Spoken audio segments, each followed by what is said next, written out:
Hi, everybody, and welcome to today's event where we have the pleasure to present Agillic.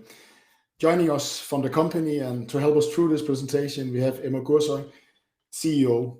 Today's topic, of course, the annual report, also a look into 2022 and a little bit about how are you developing in your Reboot 2.1 strategy and where are you on the targets and everything. So that we will do the presentation. As always, you're very welcome to ask questions down in the right-hand corner. Do it through the presentation. I will collect all the questions and we will take most of the questions in the end after the presentation. But do not hesitate to ask them while the presentation, and also in Danish. I will try and translate to my best ability. But Emma, I think you should take it from here. Excellent. Thank you very much, Mikael. First and foremost, welcome to everybody, especially in a day as such. There are, absolutely surrealistic circumstances are surrounding the market and the news as we are all approaching to it. So I'm very appreciative of your time dedicating to listen to us. So what I would like to do is just take you through a very quick presentation of our company and what we stand for. And then dig into some of the results that we have just published this morning in regards to 2021 annual report. So we are a software as a service platform operating internationally within the marketing technology sector.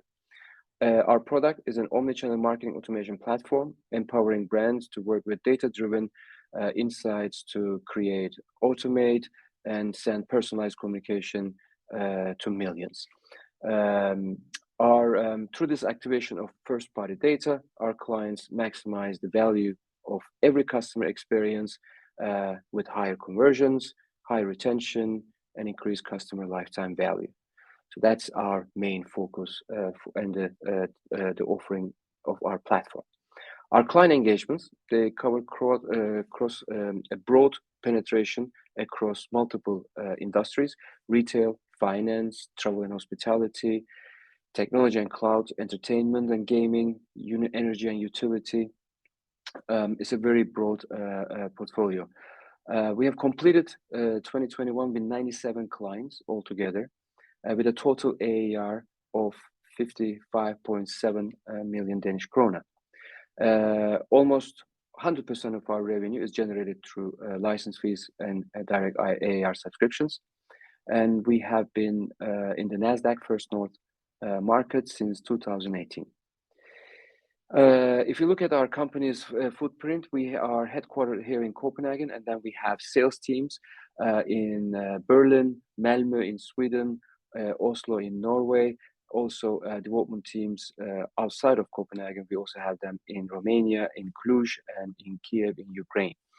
Now, maybe it is also important to mention at this point that the team, our development team in Ukraine, we have a very close contact with them right now, and we are actually trying to help them to come out of Ukraine if they wish to do so, and full on board with every help that we can supply.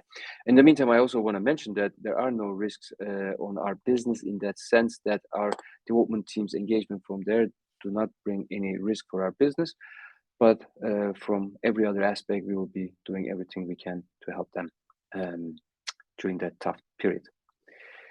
If you look at, I always like to look at back and what we just did throughout the year, because this gives a kind of a perspective of the numbers that we'll be talking in a minute. It is actually quite interesting. Exactly in January 2021, we have launched our Reboot 2.1 strategy, growth strategy, and it had specifically 3 areas of focus: growth of our business through internationalization, agile and scalable, replicable, cost-efficient go-to-market model, and an operational efficiency to create speed to market. This has been the main focus of our growth, which was highly driven by partner engagements that we need to build of the ones that we have and the ones that we want to have going forward. And I'm very proud to say that if you look at our 2021 business highlights, this is exactly what we have actually achieved. Starting from January, February, multiple international partner engagements in our core focus markets, that is mainly Germany, Norway, Sweden. And besides our direct sales team members increasing on the footprint in all these locations that I just mentioned. In addition, we have also had the opportunity to make some changes, professionalization of our board of directors. Already in the beginning of the year, in the first quarter, we have already received 2 new board members with heavy experience within the market that we're operating. And later in the year, we have also welcomed 2 new C-level engagements. Klaus Boysen, we have announced that he will be our new CFO, joining us as of Tuesday next week. And then we also had Rune joining us as our Chief Product and Technology Officer as of 1st of December. Overall, the business highlights are actually quite a quick summary of our growth altogether. And if you look at the impact of this, I mean, have we delivered on the financial goals and have we delivered on the focus that we have had? And that is absolutely that I'm most proud of sharing with.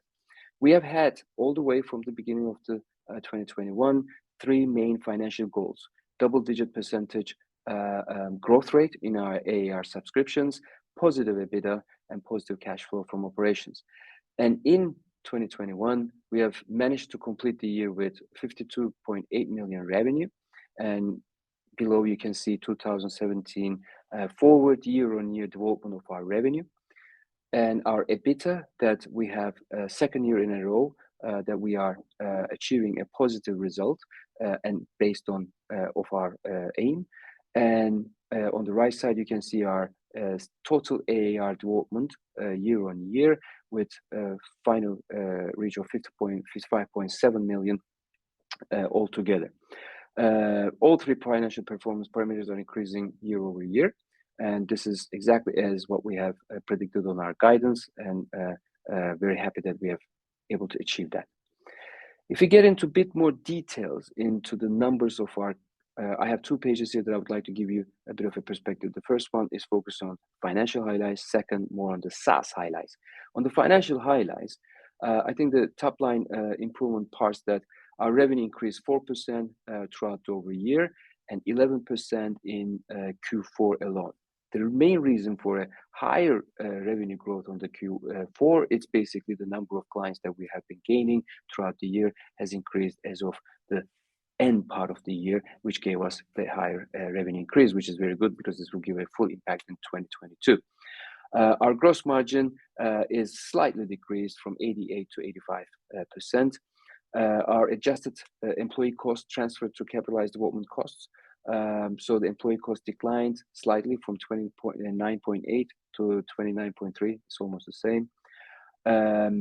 Total operating costs remains the same in 2021 versus 2020, around 44.5 million. And our EBITDA increased to 0.7 million.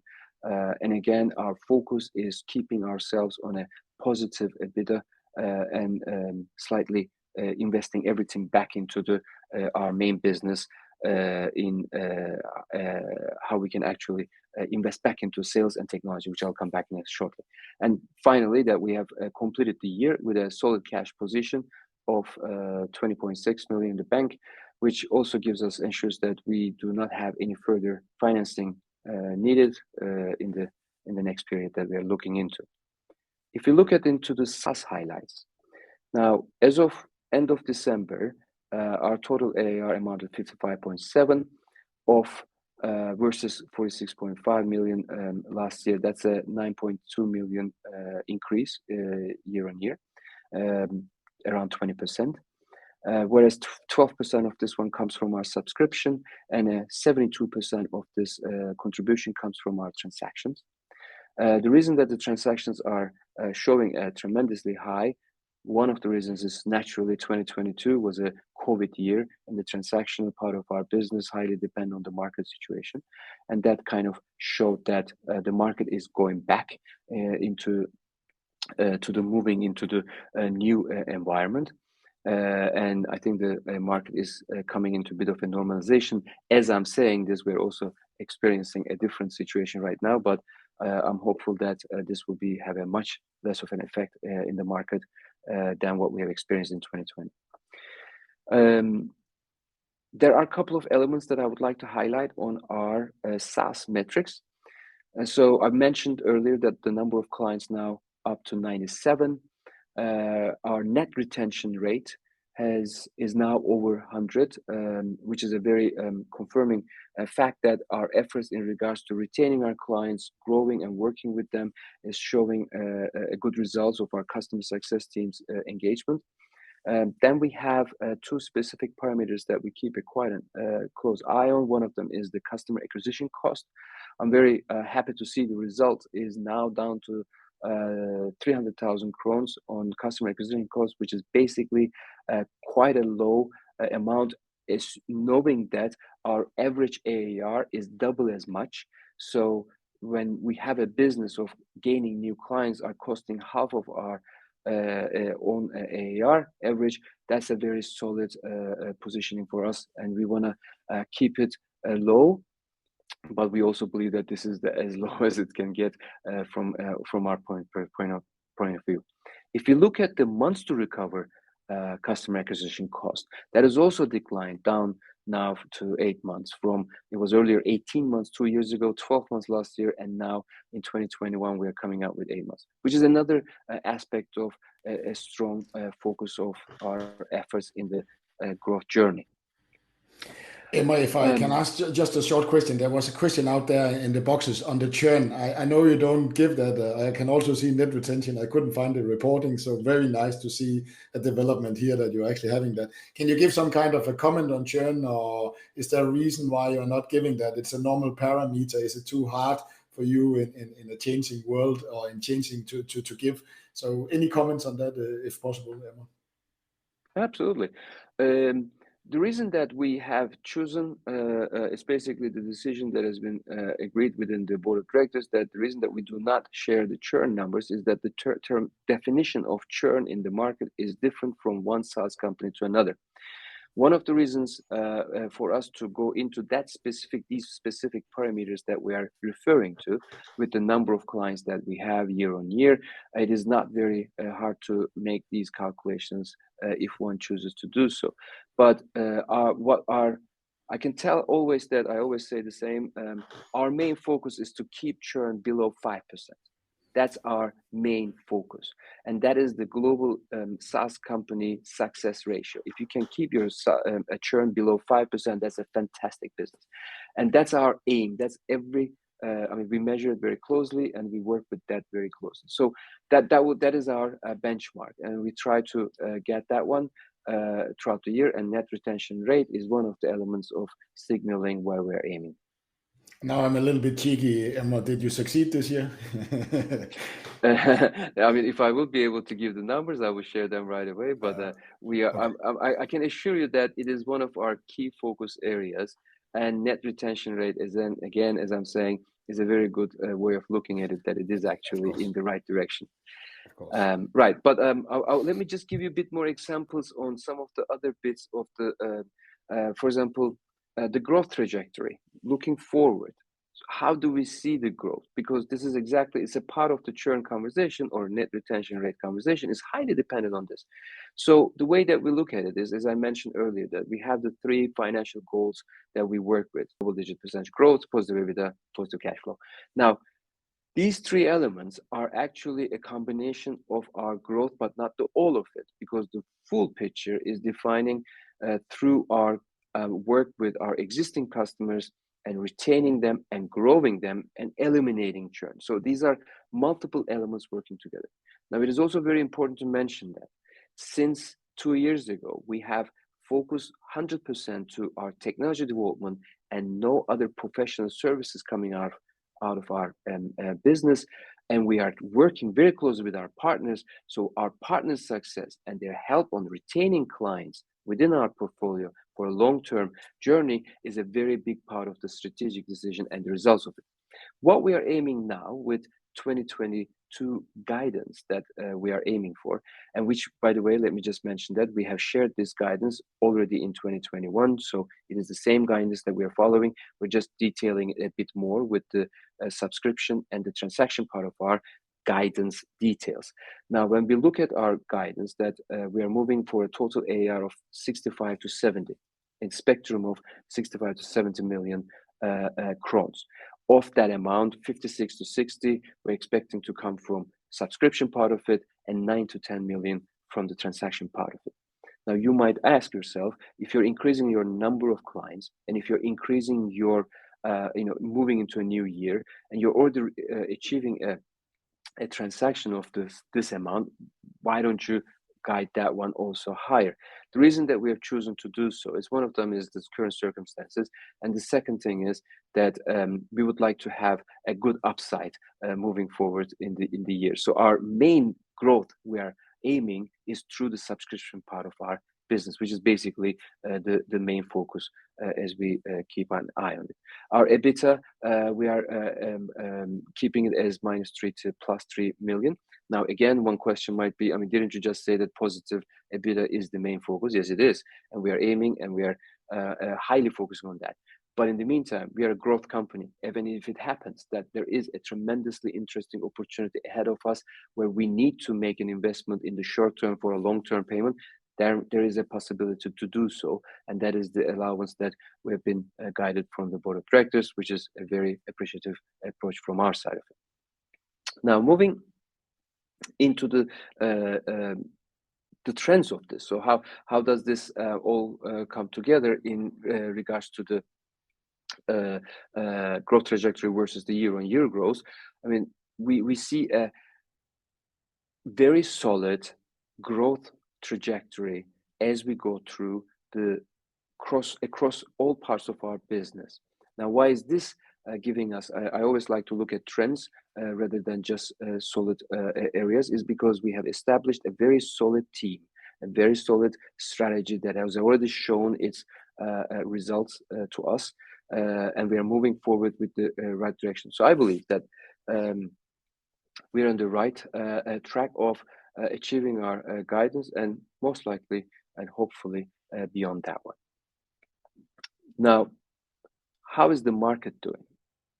Considering the circumstances we are living, but there are certain parameters that are not stopping, and that is very interesting because the market drivers are beyond the market circumstances. So the growing amount of data, consumers' expectations for personalization, rising omnichannel adaptation in consumers' engagement, and increasing focus on marketing technology from the client's perspective to actually invest more in it. These elements are not changing, and it's actually growing. We know that I've already talked earlier, McKinsey's report in December, that customers clients' customers are demanding, the end user is demanding personalized, relevant information. And if you look at the left side of it, the size of the market, the overall MarTech size of the market is exponentially growing. It's $350 billion. And that kind of environment, and if you look at the numbers from the year before, this is a beyond belief fast. And that's mainly because of the technology, the increase of online shopping. And I'll give you some more information from Danske Bank. Just came out 2 days ago with the results in Denmark with a tremendous growth.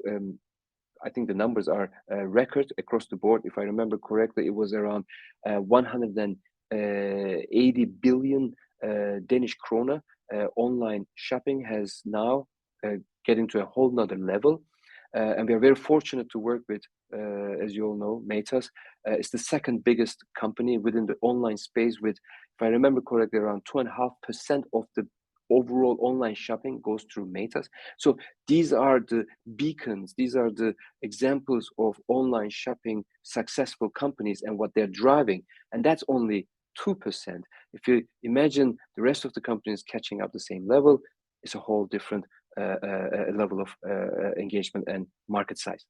Now, having said all that, our focus for 2022 and forward, it's a combined efforts across all our departments. This is not just direct sales or indirect sales or partnerships or platform. It's every part of our business.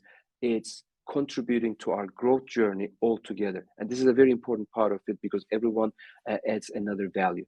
But for this specific conversation, I wanted to pull out one of them because it's quite important to talk about that real impact. And I previously talked about best of breed partnerships, which is now it actually has a name. It's called as the ecosystem economy. It's the clients are now moving into an ecosystem environment where the partnerships that are bringing the ecosystem together is becoming a very, very unique and important part of the growth. So our focus in 2022, and based on our 2021 success on this strategy and the partnerships that we have defined, such as Telium, such as Zendesk, such as Spraga, these are global companies, has already shown results. I'm very happy to say that we have now results. It's not just a strategy; it's an actually up and running and results delivering activity. We are very hopeful that as we go into Q2, there will be quite a lot of interesting news coming up. Now, having said that, this is not it. This is just the beginning of the partnership strategy that we have started, and we now cultivating these. But there are so many new ones that we will be working with. There's a group of team members in our organization are working for global partnership opportunities and structures. So all that is bringing the results that we are aiming for. Now we focus on accelerating growth on this proven strategy. So that's our aim, and we are very hopeful that 2022 will be a real breakthrough year for us. That's it for me. Perfect, Emma. I will just put it up here so we are a little bit bigger and we can look each other in the eyes. No joke. That's good. 2 seconds. The first question was whether you should grow on the transaction or the subscription side, and I think you kind of already said you guide for that growth. You want to grow the more valuable subscription side, but you also gave some indication that you're conservative there. So I think that we have covered. You commented on the churn, and NNR. Sorry. How much of the reported are up for renewal in 2022? Or do you have longer time contracts? Do we have 1-year contracts, so it's all up for renewal? I understand. Normally, all our contracts are minimum a year upwards. It could be 2, 3, 4 years. As we know right now, that as we get into the 2022, we are in February, we are running halfway in Q2. We do not have any. Of course, there are renewals because it's a season. it's a rolling activity. There could be a client that we have had an engagement in 2022 September for 2 years, and their contract will be renewed in 2022 September. Now, most of our contracts are based on, unless it is cancelled, it rolls. So all our contracts are rolling structure unless there is a specific request for stopping it. So from that point of view, I would say we're just rolling in as we plan. So when we say that our ARR expectations are this is exactly as our ARR expectations for this year. Perfect. And then there's a little bit on the sales distribution, or maybe the new ARR coming in is a better terminology between direct partner and but between you selling directly and your partner sales. How do you expect that to develop? Is it more and more partner sales looking forward here in the future? I would like to answer this question in a bit more detail. So we have the direct sales channels and the indirect sales channels, partners. Our growth will be driven by both parties and their very close partnership with each other, because that's what we have. It's a proven fact that the closer we work together with our partners, faster the results that we create. I mean, the way that we can decrease the sales cycle, it's highly related to how fast actually we can work with our clients and how partners, and how fast we can create the value for the client. Our main expectations for the next year, or 2022 right now, is international sales, partner-driven sales, but these partners can also be technology partners, not only solution partners. So it is multiple channels that we're working on in conjunction. And our footprint, which I would like to mention, that we have increased the number of salespeople we have right now in the focus markets. I have really high expectations from that. Perfect. And maybe there's a good question here also, and I guess the one you would like to have. Can you comment on your plans for further tech integration partners, and what do you Yes, expect to gain from these? Your last slide there, you can get yes, even more into. very much so. I mean, I would say our tech partnerships are actually driven by our clients' selection trends. So what we look at is we look at the clients and what kind of ecosystems they're working with, and then we identify the best of breed alternatives within each area of ecosystem focus, and then we work very closely with them. We have had, for example, one very interesting technology client a meeting yesterday. I know the team had it, and the outcome is, as I'm just explaining right now, the outcome is we both go into our technologies. There's a perfect match. Both sides says these are the client values that we can create. These are the client values we create, and based on that, they create a joint prospect list. These are the clients that we want to go and show our value, and then they look at each other's prospect list and they say, okay, how can we help you to grow your business, and how can we help you to grow your business? All driven by client value creation. So this is the aim is there are approximately 6 different areas in the ecosystem that we would like to focus to, and each of these areas would like to have 2 or 3 active partners globally. So we are busy, we are working really hard, but expectations from this is basically quadrupling our sales units by actually creating access to their sales units, if I may say it that way. So that was understanding of it, and now I go to hardcore. So we can expect you to announce some of these more partnerships this year. Yes. We should hold you on that. Yeah. Yes. Perfect. Please do. Which new market is going to lift the growth in the short term?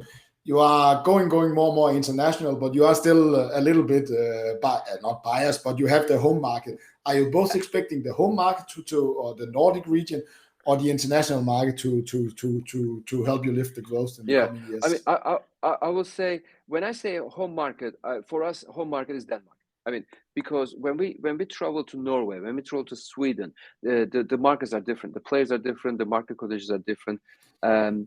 The maturity of the market is similar, but the market is a difference. For us, the focus is Sweden, Norway, and DACH, which is basically Germany, Austria, and Switzerland. Right now, our main focus are these 3 markets, where we have a footprint with our own direct sales team members. We have our partners and growing partner engagement, and technology partner prospects joint engagements in these markets. Now, having said that, we already gained another client in the UK earlier this year, which doesn't stop us to engage with other markets if the opportunity raises.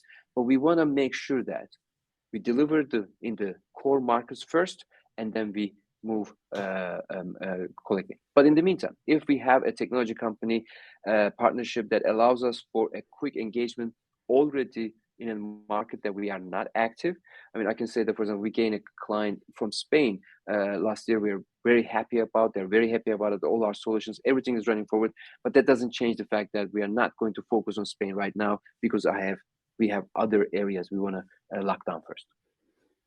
And maybe I could also ask a question here. You know, you looking at your size, you're pretty good sized company in the software service sector. So I think somebody is sometimes asking, you have a strong position in your home market. Is there more growth in Denmark? And maybe you already answered that by saying that 2%. No, absolutely, absolutely. I mean, I actually tried to touch that one. I really like to mention this.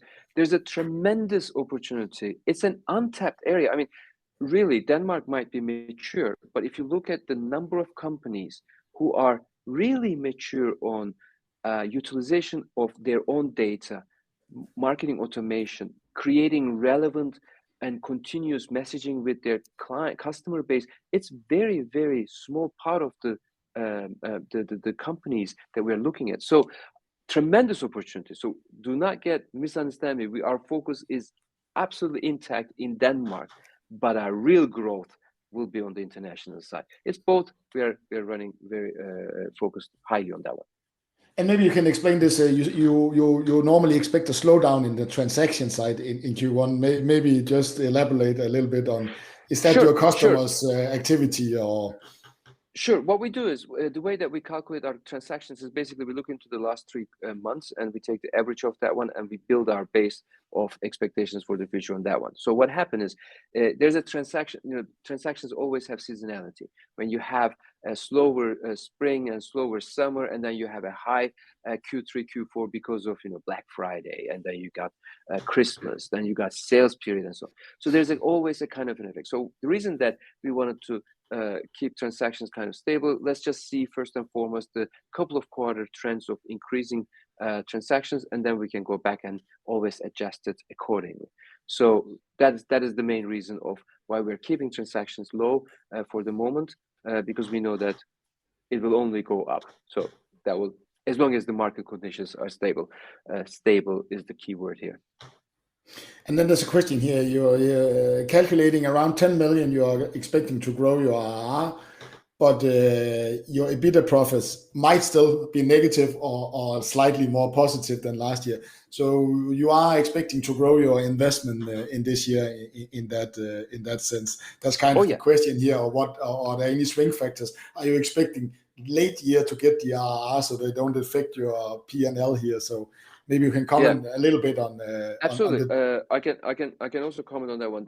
There's also very interesting. There's a seasonality on the gaining the clients. There's Q3, Q4 is usually the times where there are more and more clients are actually engaging with technology purchases. That's I don't know the reason behind this one, but there is a seasonality behind that. Maybe it's just getting ready for the budgets for the following year. That's one thing.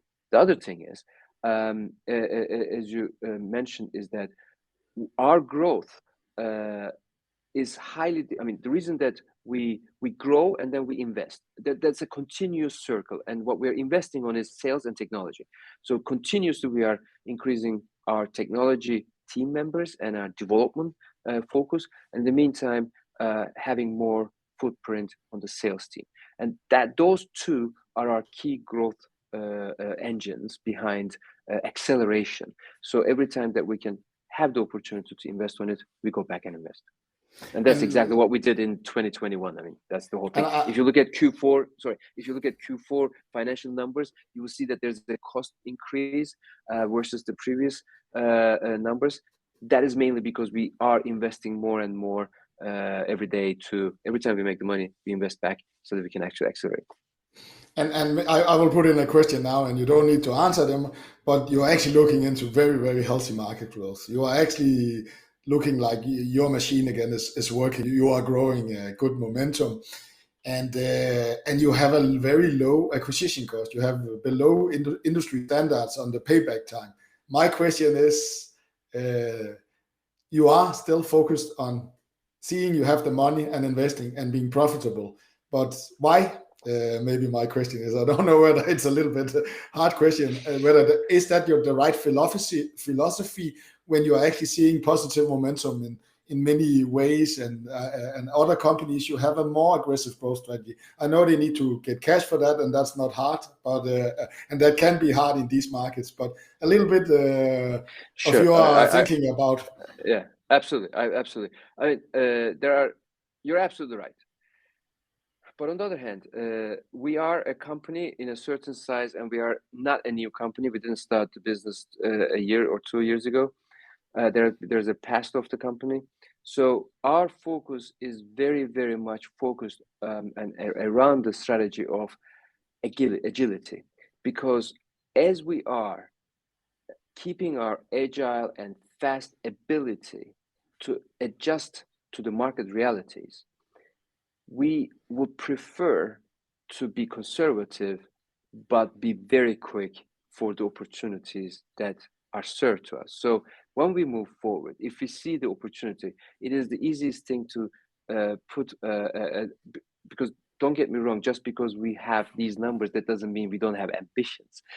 Just because we have a 19%, 25% increase on our ARR, that doesn't mean we don't have the ambitions of 60% of it. That is two different things. What we are working on very hardly is that identifying solid go-to-market opportunities that are replicable and scalable, and when we crack it, that is just basically it is a continuous search, continuous ways of trying it. So I would say, in short, we are not lacking any ambitions. We're just trying to make sure that we deliver on our promises. So right now, that's our focus. Perfect.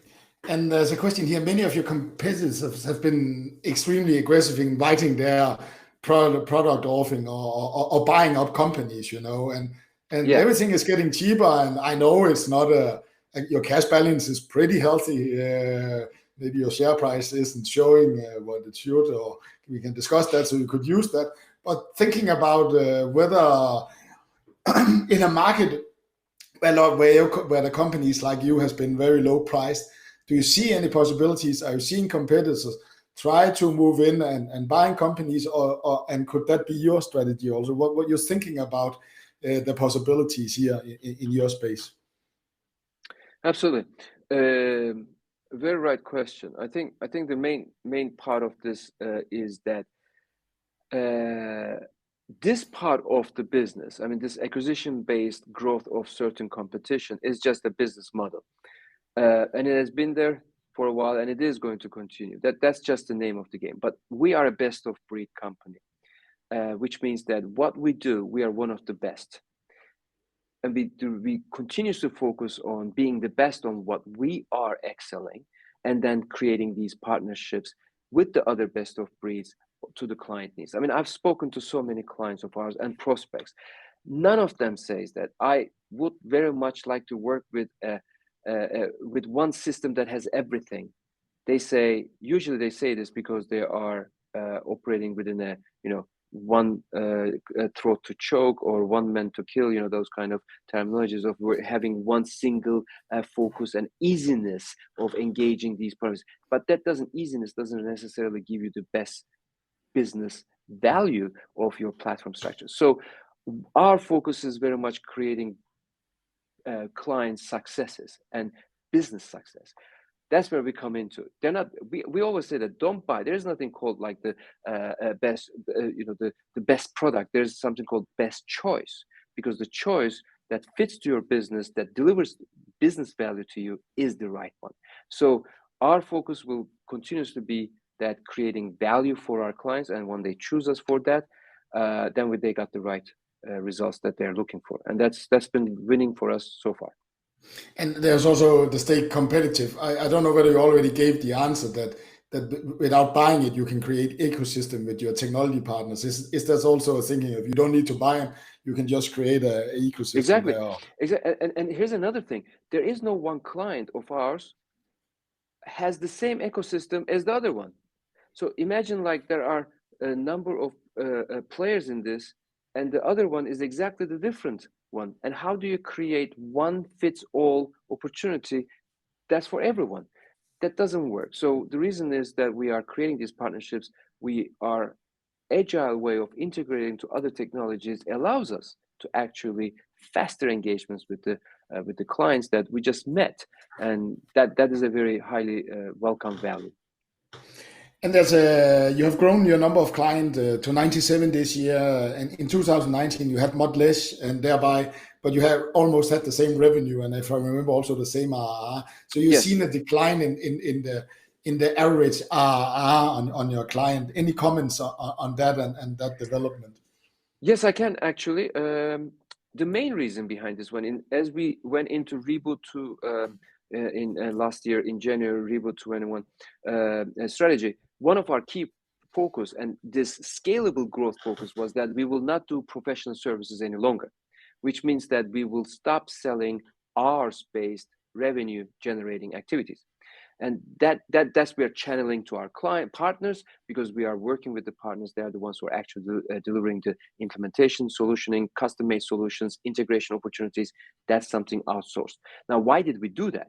Is because we are focused on our technology and our ARR-based business model, so we can scale it internationally rather than selling hours through the number of people that we have. That is the main reason of that change. So you should actually always compare in the future, our business model is 2020 forward is the pure technology focus. That is where the difference is coming from. And then we should focus on the net retention and see you deliver on that there. Perfect. Yes. And then the question, you have got more clients in, should your transaction not increase with increasing client? I don't know whether you already gave the answer by saying probably. Maybe it's not that ambitious. No, I certainly agree with that observation. And as I mentioned earlier, that is, yes, we are hoping that we will be able to come back with higher guidance on that and results on that. It's just the market situation and the circumstances we are living again turn to be a different one than a normalization, as we call it. So we just want to keep it down for a while and hopefully for a better result later on. What kind of explanations do you get from clients who doesn't want to use Agillic, the churning away customers? Interestingly, there are two reasons for that one, and it keeps going on exactly the same. If this is less and less because our ideal client profile engagements have fortunately stopped that one. It's number one reason. It's usually the client that we're working with is a part of an international organization, and the international organization has taken a global decision on a certain technology to be utilized across the board in all markets. That's one. Second, and usually these decisions are taken by the IT departments, which prefer to choose the easier solutions. And that means that one single technology solution with multiple integrations created platform solutions that they should be implementing it. That is one of the reasons that they choose to leave Agillic.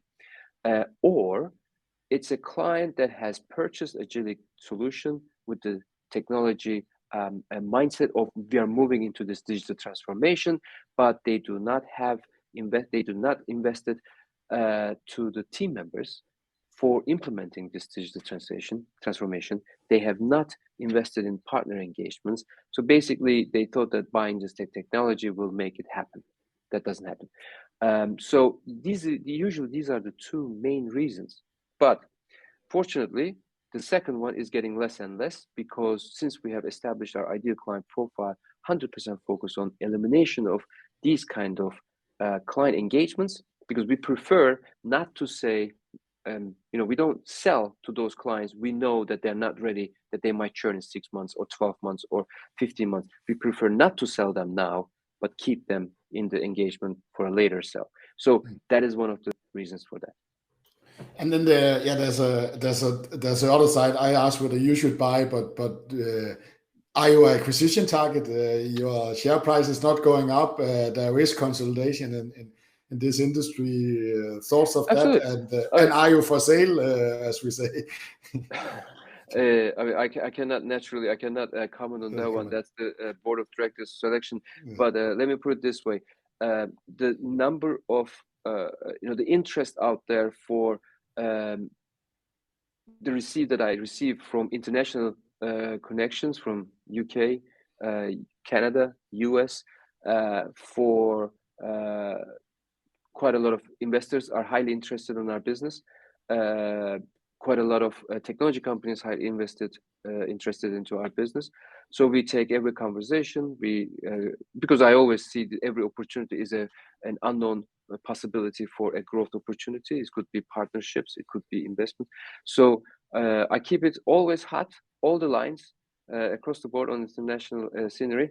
But right now our focus is actually growth in the markets that we just mentioned, and hopefully this will have a kind of an impact on our overall value, which will allow us to.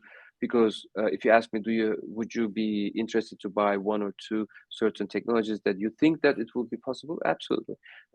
We already have our list on the side, but it is just the timing is the whole focus around it. And then I think we should end with this one. I have already kept you long enough, Emma. That's all right. Regarding IR activities, the low liquidity in the stock, we have seen it totally going out of the First North market, in Denmark, this liquidity. So do we have some planning activity, something that could try and bring it in, bring that back? Some thoughts about that? I mean, that is absolutely the best question, I think, for today, because I mean we are all in this environment highly aware of the what is happening, the companies, and we are growth and everything. But what is really interesting to do is how do we accelerate, how do we spark, how do we create kind of a further interest into the to the brand and the company and our efforts. So one of the parts that we're actually working on is, number one, I'm having a new CFO after many months of interim engagement with Karit. Our new CFO is joining us on Tuesday. That's one of the number one strategies that he's been working with me on creating liquidity. Second, we're looking closely into the Swedish market.